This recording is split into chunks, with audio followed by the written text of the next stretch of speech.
Number 6. It is a DOS?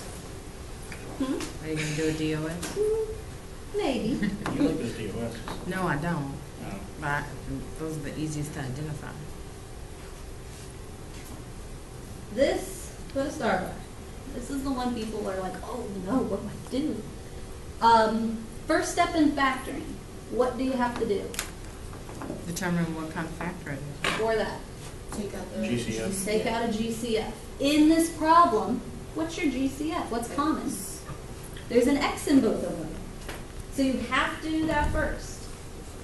If I take an X out, what are you left with if I take an X out of X2? X. X. Then you get a total of 2 of them. Minus, what are you left with in this equation? Or in this- a 4. All right. So that is my first step. I have to take out a GCF. Now I always said, okay, cover up your GCF, don't look at it. Now look here, X minus 4. You would think it's difference of squares, but there's no square on this X, so you can't go any further. This is as far as you can go. We actually are going to go ahead and simplify them. Notice, there are going to be 2 answers. It told you that in the original problem. If you want to put parentheses around this GCF, just so it looks like there's still 2 parts, you can do that. So if I bring them down, make them their own individual problems, I've got this X all by itself, and what do you always set it equal to? 0. That one's actually solved for you. This one, bring it down, X minus 4 equals 0. And how would you solve that equation? Add a 4 to the sides. And you're done. So this one, all we could do was take a GCF out. After we took the GCF, we couldn't even factor it. It was already ready to go. That does occur sometimes, and I see one like that in number, if you want to make a note, there's one like that in number 25, number 27. I think those are the only 2 I see. You said 5.8, number 27? 25, 27. Yep, they're just like that, where you'll take out a letter and make them into their own individual problems. And then the last one I chose is actually coming from your homework. It's the very last one.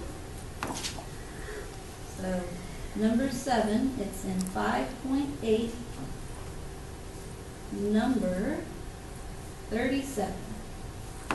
And it says this: C parentheses C minus 12 equals negative 36.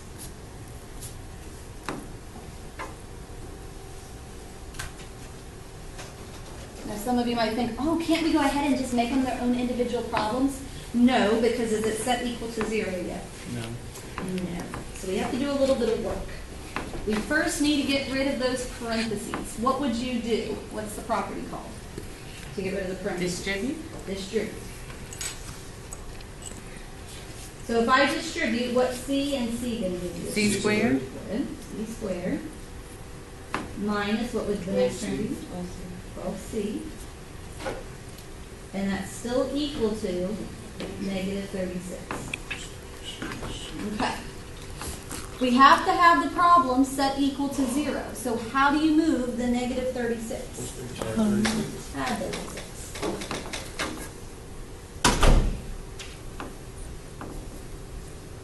So we're going to have C squared minus 12C plus 36. And that's now equal to 36. These are going to cancel and just give you 0. So I distributed, which hopefully you know that stuff, and then I just moved the 36 over. What type of factoring does that now? Simple? Simple. Do I have a common number in all of them? Yes. Oh, No. there's no number with the C squared that's divisible by that. I have a common number here, but it has to be in all 3 of them. So there's no common number, so I can go ahead and make my 2 sets of parentheses. Keep it equal to 0. The letter I'm dealing with, C. C and C.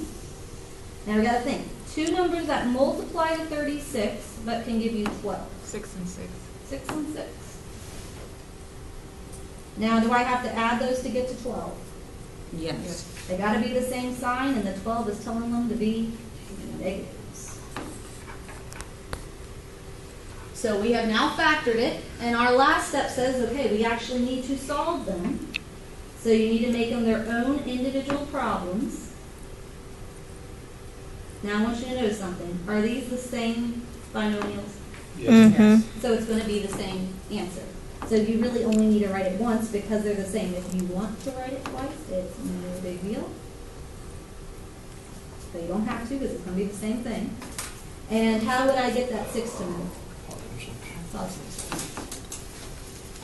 And you can just say C equals 6. If you want to write it twice just to show you have two pieces, you can do that too. So you can just say C equals 6, or you can say it twice. Doesn't matter how you say it, But just one answer is but just okay. one's fine. But now in the finals, you always felt that. Just C equals 6. Would you expect to only have one answer since there wasn't a square in the initial equation? No. The reason I know it was going to be one answer is because this is from 5.6. It's a perfect trinomial where they're exactly the same. If they're exactly the same, it'll just be one answer. Well, But you it wouldn't, couldn't it wouldn't give anything away at the beginning. you couldn't do C equals 6 squared, right? Because that'd change the whole, C minus 6 squared. Right, You instead could, of but then twice. you still need to split them apart to solve each of them. All right. Let me think what I was going to tell you. That's it for that section. That's the whole chapter. I went ahead and printed up your